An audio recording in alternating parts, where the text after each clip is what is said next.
I think a lot, especially AMABs, start with the crop top. Yeah. You get a shirt that you just cut it and it awakens something Yes, in you, the that euphoria. breeze, and you're like, oh my God, is that my waistline? And then next thing you know, they're getting higher, you're cutting the sleeves off and you're rocking low rise. Yes. And then you're like, where did these tennis skirts come from, you know?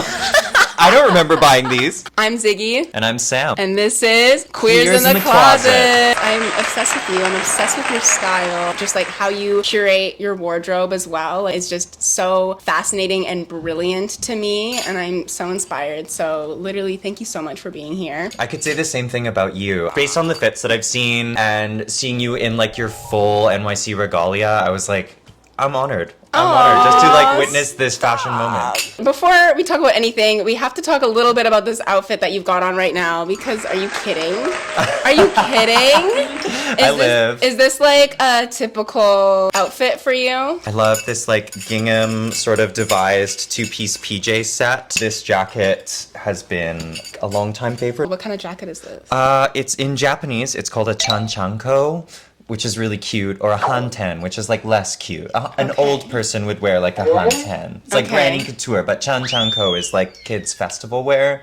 So I prefer that term. I think it's a bit funner. You can see on the arms, I don't know if it'll show up on video, but there's little kids playing with like Japanese paper fans and balls. I love it. It's silly. It brings the seriousness and the pretentiousness down, I think, which I am enjoying. Absolutely. It's such a playful piece. And how would you describe your style? That's the question, right? You ask them that and it's like deer in the headlights. It's like when you're in a job interview and someone says, summarize your life in one sentence or less. I would say that I'm really inspired by like characters in, whether it be like a movie or a comic book.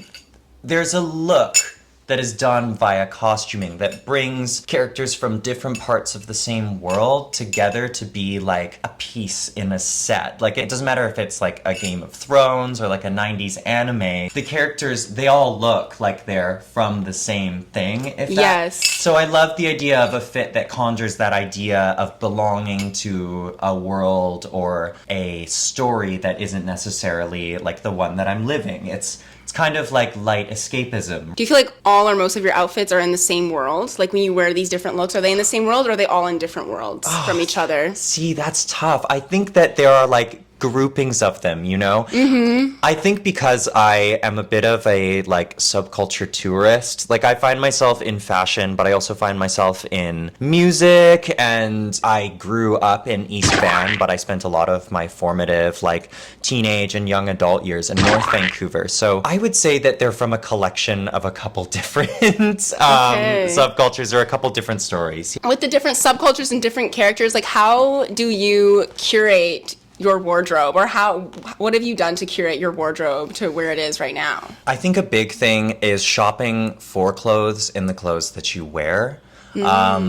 When I started building my wardrobe, I was really focused on statement pieces and the idea of the outfit. And I think that does stem from like a sort of, I came from theater and I love costumes and costuming. So and looking at my outfits already in this costume idea, it's hard to pull yourself away from the exciting pieces, the sort of building like the keystones or the like occasional wear that you imagine yourself in this like idealized life, and I would wear that if I was like rich and had nothing to do for every day of my life. But you know, this is not reality, and we have day jobs, or we have chores, and we have leisure days, and we have parties and occasional days. But you need to put a lot of emphasis on finding the most exciting piece you can that you're gonna wear more than a couple times a year. Exactly. It's still wearable and functional to an extent. Or building outfits out of unassuming pieces you end up with a outfit that's more exciting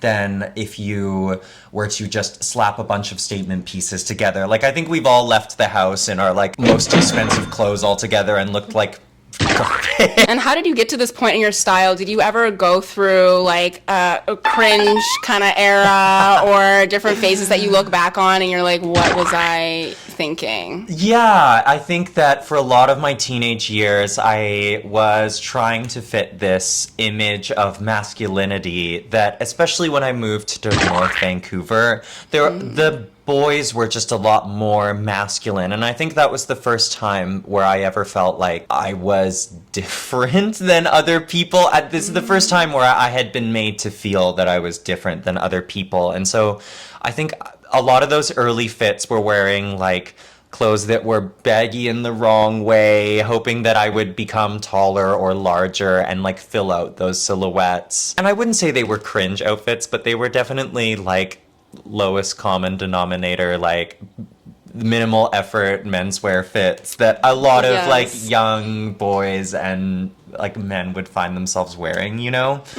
I would say the second cringe era probably would have been when I was like freshly genderqueer and discovering myself. I just think a lot of people, and especially around the time of the pandemic when dopamine dressing was so big, you get a closet full of these like Miss Frizzle, Wacky Wanda dresses and got every color in there but a neutral. And it took some time to like mature to age that look up to like a more curated place. I feel like I went through so many different eras and phases, especially with realizing that I'm genderqueer and like trying to like play around more with masculinity while still being fun with it. I didn't know how to layer either. I think layering though is a thing that has come back into style. Like when I think about the 2010s fits, there was maybe some layering in like tech wear or like some of the boho chic kind of trends that were happening. The designer style around then was very minimal and normcore, right? Like a four-piece fit or something. Yes, exactly. And you're right. It's a societal change. Layering has become more like commonplace in that sense. It's like antithetical to hype beasting, where every piece you want to know what it is and where it's from, whereas from a layering perspective, your most expensive shirt might be layer 2 of 4. Exactly. And it's just the cuff and the like frills at the bottom, but that's what makes your whole outfit, right? Exactly. And I love that. Do you have a favorite piece that you like to layer with? I do. I have this like raggedy shirt. It's from a brand called Julius. They're like a Japanese sort of dark kind of gothic brand, and it's this long line shirt. The sleeves are extra long. It almost feels like a long sleeve bodycon dress with a slit that goes up to your waistline. How do you usually wear it? I like to wear it over top of skirts. Like Cute. Like doing a maxi over a pair of trousers is a really like easy and fun way to like get into layering, and I find that having a skirt underneath the top petticoats it a bit and accentuates that asymmetrical shape of it, you know? I love that. Is shape something that you like to play around with a lot? Yeah, actually. Yeah. I think this is kind of like a partially petty thing, but also a fun thing, because I got read as wearing the same silhouette a lot, especially before the pandemic. Okay. And I think that hearing that, I was like, oh, you fuckers, or whatever. Like, oh, like, I swear to God, this will be the day that you rue for the rest of your life. But I do think, like, when you have complicated feelings about your body as well, playing with your silhouette can kind of liberate you from feeling trapped looking a certain way. Yes. There's days where I want to look very lanky and I want to look very slinky, but there are just as many days when I want to look the opposite of that, where I want to bulk my silhouette and or maybe I want to have a crazy waistline disparity. I can corset myself and I can petticoat myself for that, you know? Yes. As a genderqueer person, when you're getting dressed every day, you talked about you want different silhouettes every day. Maybe you want to be a different character every day. How do you check in with yourself to be like, okay, this is how I want to dress today? Or how do you know if an outfit feels like you in that moment or that day? Does it come naturally, or is it something that you put thought into before getting dressed? I kind of flip-flop between. I have a couple what I like to call pre-mades, which are, I have a couple exciting fits that I build for myself as like sort of doing the work in advance, right? Like meal prepping, but for fashion. So you can save those fits and maybe test drive them when you go get eggs or something to see, like, oh, are these boots not long enough? Is the elevation not high enough? Am I gonna step on my skirt all day? But then also having what I like to call like the easy section or the boring section in a wardrobe, which is just like all of your like patternless garments, anything that you can just throw together reliably. Yeah. Like, when you're 10 minutes and then out the door. Honestly, I feel like I kind of went for that vibe today. A monochromatic, somewhat like baggier fit is like a safe outfit for me. My gender expression is very fluid, but my gender stays the same. Like, I'm non-binary, my pronouns stay the same, though like I may put on a ponytail and look high femme, and I still feel so entirely non-binary in that. I don't feel like I'm a woman or she, her pronouns in that moment. There are times where, again, I feel more masculine, still they, them, still non-binary. I think that's something that I had to learn. Was for a while, I felt like for myself, I needed to dress genderqueer so that I looked genderqueer, or else I wasn't genderqueer, you know? Literally. And you get to this point where, like, I'm literally doing the same thing before I did all of this growth and self-work. Yep. I'm just restricting myself to a new set of Yes, principles. exactly. I think I only really became comfortable with masculine outfits after I was comfortable with feminine outfits, because it felt like I was doing it for myself and not dressing for some preconceived, like, societal notion. I felt that with feminine outfits too. I used to center like, okay, how am I going to be perceived? How do I want to be perceived? And like going off of that. Whereas like now I feel a lot more comfortable, very much like based off of how I feel. You can like delulu your way out of a bad day with a good enough outfit, I think. Absolutely. And like sometimes we dress for comfort when we're sick, but like sometimes if I'm having a bad day, if I'm feeling under the weather, I'll put a crazy outfit on. Me too, always. And it's like, maybe I feel like shit, but I don't look like shit. Like, exactly. Look at me. Like, you don't know how I feel. In general, in Vancouver, I feel like it's easy to stand out, and sometimes I'm like, ugh, I don't want to be perceived, but then at the same time, Put that shit on. yeah. I just want to wear like a cunty fit and go and get my little carrots and broccoli, whatever. It elevates your day. Not to like get really worldly and analytical of Vancouver, but I think that because Vancouver is such a like multicultural place, at least superficially, I think Vancouver is a place that people come to. It has a reputation for being a nice place to live. Yes. But because there's not a deep cultural identity in Vancouver that is nurtured by the city, at least, right? Like it's all in back corners and through events that they've thrown and stuff. And so the look of Vancouver, I think, is like a chicken and an egg thing, where there's like a couple prominent brands in Vancouver, and people who come to Vancouver want to be a part of the Vancouver experience, so they buy the Vancouver brands and they live the Vancouver lifestyle that is really just like an amalgamation of what cater to them or being sold to them, right? Yep. The distribution of like personality and fashion in Vancouver is very lopsided. It's like a couple streets that are like bearing the load of the entire city's like fashionable influence. How do you feel dressing up in Vancouver? I don't feel at risk in a lot of Vancouver. Ironically, the downtown central area is probably like the most like high stakes or at risk I've ever felt, you know? Absolutely. I think 100%. And that's also like the part of town where I think you may be subject to the most like judgment at a distance, or like, you know, like weird glances and stuff. I would Kitsilano too. Yeah, Kitsilano is not great. You Kitsilano people, my God. Oh my God, Kitsilano. Full shade. Yeah, quiet and judgmental up in the Kitsilano. Literally. What's with that? Mind your business. For as many for as many Kitsilanos as there are, there's also streets like Commercial Drive and Main Street and Davie Street too. Yep. And even in sort of more residential and suburban parts of the neighborhood, I think that like young people are finding themselves in more like boutiques and small shops that are in the less like Fraser Street is not really, or like Victoria is not really like a cultural hub of Vancouver, but because of the like secondhand shops that are in there, or the arterial transit that's there, you see a lot of like young people here and there who have cool style, who just sort of like pop up like a bird in the woods, you know? Like a beautiful bird in the woods, and you're like, wow, is that a speckled warbler? And then they're gone, and you're like, oh shit, more geese. Right. Yeah. And where have you been shopping lately? Oh, that's tough. Here or online? Well, you know I love the Velstair window shop, even though I think my partner and I, we bought one crazy thing online, and I think that's the only thing I've bought in the last, like, year for online shopping. But I do think that it's a great place to curate, like, a mood board, sort of. You can treat Grailed and RealReal like Pinterest and cultivate, like, aesthetics and fits in there. And I do see, like, value in that. And you may end up finding a piece doing that. It goes on sale and you get an offer.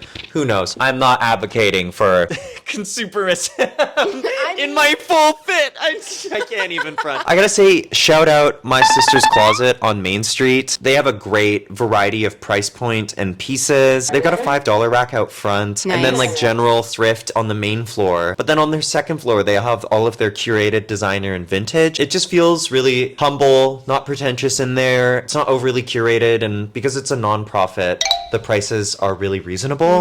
And how can you not love like a for women's shelter and like homelessness, like non-profit business like that? Like it goes to a good cause. Yeah. It's a good place to donate your clothes. It's a good place to buy clothes. Because before it was My Sister's Closet, it was actually also a community-focused, subsidized, like a grocery location. That address on Main Street just seems to have a weird but pleasant history of being like for community, for the people, and like reasonably priced. Would you say most of your clothes are secondhand, or do you find them new? 99%, I would say. Do you ever upcycle your clothes in any way, whether it's like transforming one piece into a different piece or transforming a clothing piece into, I don't know, like a tablecloth? Yeah, definitely. I'm guilty of being a fashionista who doesn't sew, which is brutal. Me too, though. But it's so sad. One thing like social media, for example, exposes me to is the nicheness of people like working different things. Silk button-ups as scarves or headscarves is a big one, or wearing them as belts or sashes. Yes. I really love that. I've done this in like a mannequin where you take a pant that has a removable pant leg. And yes, shout out boot. But you take a pant that has a removable pant leg, take it off, turn it upside down, and you can cinch it and use it as a like boot cover or leg warmer. And it gives you like a sort of femme take. You take your like men's cargos and you turn them into like a long line short with like a leg warmer. And it's very chic. It's very like Seifuku, Harajuku kind of thing. And also there's something to be said for all of the wardrobe reducing that we do and all of the like purchase policing and stuff. You're allowed to keep some things that maybe are not your style anymore, but have sentimentality and that have emotional value to you. Yes. Like I have this t-shirt and it's a shirt from a musical theater parody that my elementary school did, and it looks ridiculous and it's so funny, and I cut it into this like ridiculous little crop top that like barely fits me now, and it may one day not fit me, but you know what, I'm keeping it, and my kid can have it for something. There definitely are pieces that if I'm not 100% feeling them, I'll still hold on to it for a bit to see if I want to style it differently at a different time in my life. Or, like you said, make it into a little crop top for my future child. I mean, cropping things is where I think I first started. Even before I really realized the extent of my, like, gender fluidity, I think a lot, especially AMABs, start with the crop top. Yeah. You get a shirt that you just cut it and it awakens something in you, the that euphoria. breeze, and you're like, oh my god, is that my waistline? And then next thing you know, they're getting higher, you're cutting the sleeves off and you're rocking low rise. Yes. And then you're like, where did these tennis skirts come from, you know? I don't remember buying these. Is there anything that you've been wanting to explore more of in your style? I have balanced out now between the mask and the femme in presentation, but I will say that letting go of a lot of the like eccentric pieces that were at the beginning of my journey has left me with a wardrobe that is more androgynous. You know, there's like negative and positive sex characteristics. And I think when a lot of people think of androgyny, they think of negative sex characteristics like flat chests, shapeless bodies, a lack of body hair, or like a very curated amount of body hair. Yeah. But we don't often think that like the bearded lady at the carnival, she's androgynous. Absolutely. And she's androgynous in a positive sex characteristic way. And so I want to experiment more with that play in gender, like letting my stubble grow out, but then doing a loud makeup look with that. Yes. Doing shoulder pads in a shirt to make my like upper body look very like brutal and brolic, but then wearing like a pencil skirt that would give me a more femme, like doing couch padding on my hips with the shoulder pads and the shoulders to give like it's like Rocky Horror sexuality. I want to bring some of that back. I love that. Like, I want to bring that back into my fits, you know? I'm so obsessed with that. It's like being visibly non-binary in a way that is less about looking like a specific thing and more about bringing aspects from all sides of the gender spectrum into a fit. I feel like I'm like full of gender. Like instead of being genderless, I'm gender full. Exactly. I'm full of gender. I literally am overflowing with it. Yeah. You are a Cancer Sun, Gemini Moon, Cancer Rising, Leo Venus. So I'm also a Cancer Sun. So I love that. Love emotions. I love having them and not knowing what to do with them. No idea. Ever. Never know what to do with them, but they're there. There are plenty there. I often, there's those memes about the two wolves inside of you, and I always tell people that I have two crabs inside of me and they're both crying. Being a Gemini, like a Cancer, Gemini, Cancer. As a Cancer Sun and Rising, do you feel like you have any nostalgic, sentimental, or childlike elements of your style? A big part of that is, on some level, I am playing dress up with if I'm not going out in my like most comfy and NPC, like, do not look at me outfits, I'm playing dress up with my outfits. And like a lot of the cartoons, a lot of the video games and the media that I consumed as a kid, I think about like the old Final Fantasy games. They have this beautiful concept art that I was like transfixed with as a child, and I thought, why doesn't the game is like pixels, but the artwork is so slay. Like 90s and 2000s anime generally has this like beautiful color blocking. It has that same sense of like, these are outfits from another world, from this imaginary place where people wear things for function that would be style pieces in our world, right? Like, I don't know, like that, imagining what kind of person would wear this outfit, not as a statement, but just for practicality, I think, you know? Yes. Cancers are so like nostalgic, and just like that kind of like inner child is really important. We're really connected to our inner child. That sentimentality is like a big part of style in general, right? Like, hot take, your personality affects your style. Absolutely. The people that you surround yourself with, the subcultures that you're into, and I even think like the things that you watch when you are a child, like you have attachments to that. I guess I could summarize all the things I said about like how I dress by saying that I am dressing up to look cool for the like 8-year-old kid me that was like scribbling these outfits out in their picture books and stuff, right? Like, and I'd like to think that if they saw me now, they would be like, whoa, like we look so cool now, right? As a Gemini Moon, how does versatility and fluidity show up in your style? I started dressing up so I could look the part in different groups of friends. I saw my friends dressing a certain way, buying certain things, and caring about certain things. Hair, and then it was what kind of shoes you were wearing, and suddenly it was, it was the uniform of the, like, East Van underground music scene. In theater school, I had this, like, Canadian academia moment where I was, like, wearing denim tuxedos and a turtleneck. Oh my gosh. I wanted to look sophisticated, but also Canadian. As if those two things are not mutually exclusive. But I think what I was trying to fit into just became more specific, and something that I did as like a social survival instinct became like an extension of myself. And so, like you were saying earlier, about dressing based on the way that you feel. Like, I guess that fluidity and flexibility is allowing myself to say, like, I don't feel like wearing this today. I feel like wearing that. And I have a commitment to myself to make that work, whatever it is. Today, I was like, honestly, like feeling really creative with putting together this more feminine outfit. And I was like, you know what? I love this, but I'm gonna save this for another day. Whereas I feel like sometimes I would just be like, let me just put it on, like, but and I'd push myself, and I'm like, but I'm not gonna feel comfortable in that today. And sometimes I just have to be so real with myself that it's like, yes, maybe this is a great fit, maybe this is more of like a statement fit. And I found that like with exploring my masculinity more, I've struggled with, oh, but this fit just feels so much more toned down, like it doesn't feel as exciting or vibrant as like looks that are perceived as more feminine. Like, I don't think that masculine outfits need to be boring. A big one for masculinity and masculine fits is the idea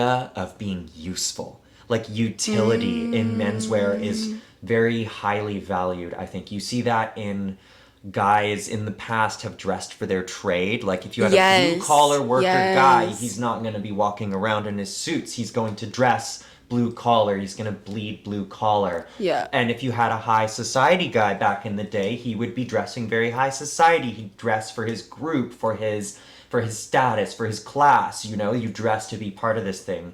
And those barriers are still in society now, but they're more transparent, I think, and then we're less likely to dress. Rich people don't dress rich anymore, and poor people don't necessarily dress poor anymore. And it's really like the poor styles that are more like expressive and interesting that get plundered by the rich to become the new rich look, right? Yep. And I think for menswear, the idea of like, what does a useful man of a certain class look like has been kind of lost. But the idea of looking useful is still there. Like, I like to play around with that in my fits, where if I'm doing a masculine look, I have this like yellow suede tool belt, and I'm yes, like, I was literally thinking like carpenter pants, or like a yes. I've seen this tool belt. I feel like I've seen the it. Carpenter pants, Yes. or like the Carhartt jackets Yep. that they like go rolling down the hill in, the distressed look. Yep. It's like that idea of being rugged and useful is still there. You can bring the camp in by taking those traditionally masculine vocations and pieces like carpentry. You know, you see that in carpenter's pants or cargo pants. You know, take it a step farther. Put a fucking hard hat on. Put a bandolier on. Fishing vests are one of my favorite menswear pieces. That's another piece that I'm looking for myself.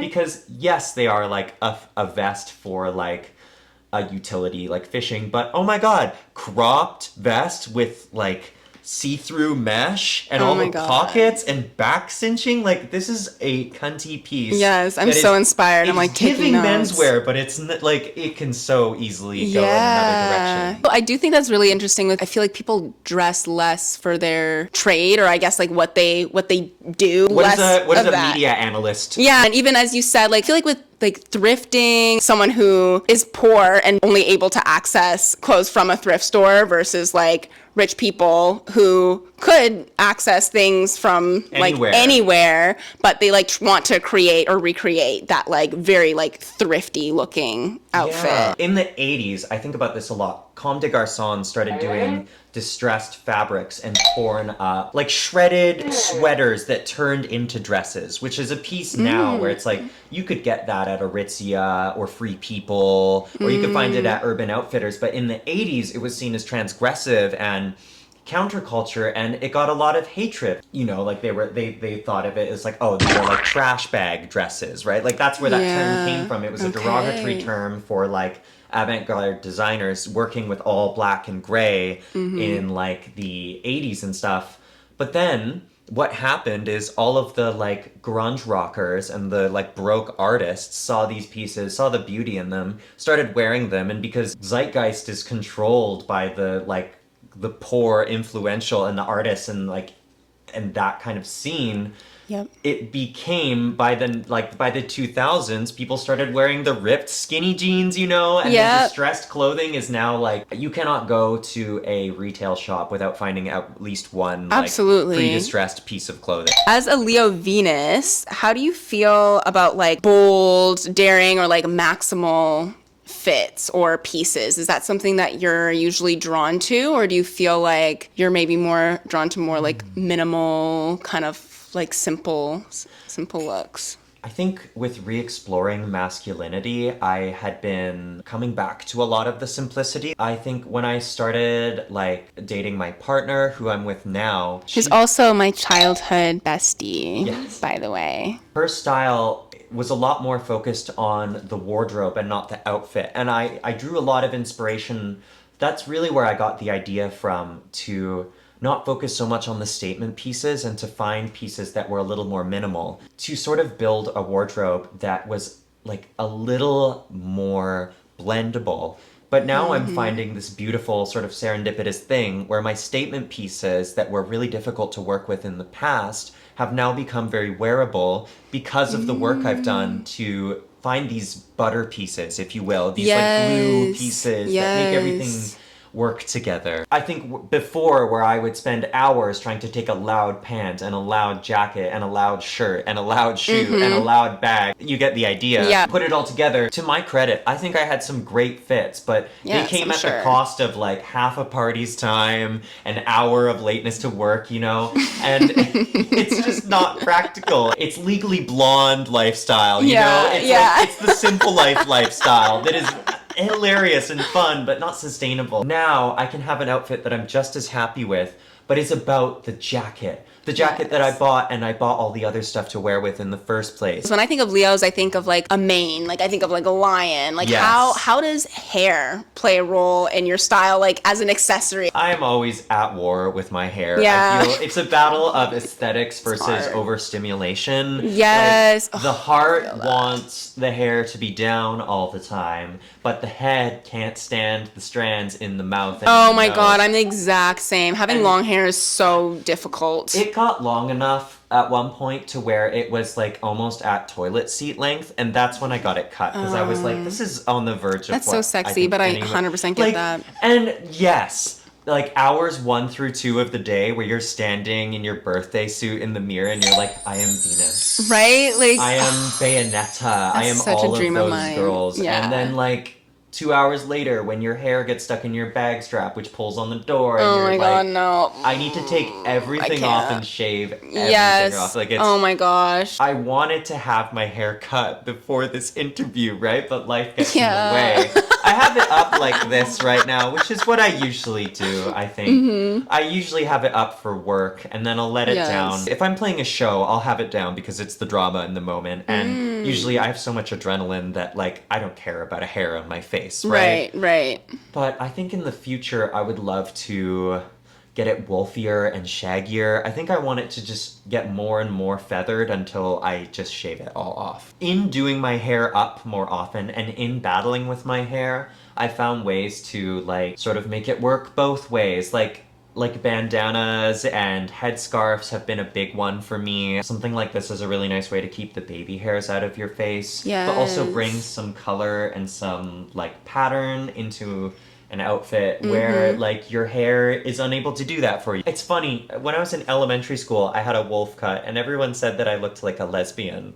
Love that. And now, all of the boys that bullied me have haircuts that make them look like lesbians. And I'm like, well, I want to look and like that's a how it always too. works, right? Yeah, exactly. I'm kind of feeling like, okay, so it's back in now. Hey, like, I was too ahead of my time, I guess. But I think even, like, God, I wanted, like, a Pinocchio bob for a while. What is Pinocchio? I didn't even know Pinocchio like had a hair. Friar Bowl, you know what I mean? Oh, like Coconut Head from That's the Classified School Survival Guide. Oh, yes, exactly that. Coconut head. But it, like, really exactly what I want, you know? Okay. It's such an ugly cut, but I think like a bowl in like a really fun color would just be a great way to fuck up my whole style for like 2 months, you know? I'm excited to see that. Let's go style an outfit. Yeah.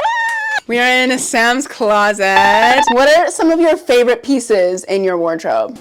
To start, I really love these ripped crotch pod shorts. They elongate the silhouette like crazy, which is really awesome. It allows you to wear really long line tops, which was kind of the style when they were made. Yes. My favorite design detail about them is that this like foot long fly is fully functional. You can like fit a whole head and hands through this thing. Some of my other favorite pieces, this Givenchy tank top has this awesome tuxedo blousing on the front of it. I got this really gorgeous batik silk shirt from Value Village in Richmond. My partner is part Indonesian and it's an Indonesian batik, so I thought it was a really sweet way to sort of pay homage to that. My collection of like impractical button-up shirts and blouses. So this fun. One's gorgeous. There's also this Margiela button-up which has these insane sleeves. These are Klaus Steelman, a pair of pants. I was gonna say. You never know. They have the lowest drop of any crotch in my wardrobe. But they make a really, really beautiful, formal sort of piece. Like so, and the crotch on them helps with wind chill and stuff. I just find sometimes you want to wear pants but give skirt, and that's what these are great for. Why does this remind me of Ariana Grande for some reason? A little bit Ariana Grande, isn't it? It's a little bit like adorable tiny woman. Okay, least worn pieces. This Vetements bodysuit, sort of a Lee Bowery vibe with the monogram all over it. It's just really horribly impractical, which I think is by design. You know, you have these gloves fully which completely remove usage of phones or touching anything dirty, and the bodysuit function which makes trips to the bathroom an absolute nightmare. Yeah. But despite all that, it's still one of my favorite pieces. I love the gloves and the sort of like abstractness of it when you put it on. I'd really love to wear this with these boots, maybe. Yes. What are colors that you usually don't wear, or colors that you do usually wear? I'm a big fan of red, yellow, blue, and green. I think 80% of the color in my wardrobe is those primary colors. Nice. I think that also ties into the childlike sort of dressing in costume. A lot of characters in media use primary colors because they are like very evocative and very universally significant to a lot of things, like the color yellow representing like happiness due to the sun, but based on like the medieval temperament. I believe it was yellow phlegm. To be phlegmatic was to be like erratic.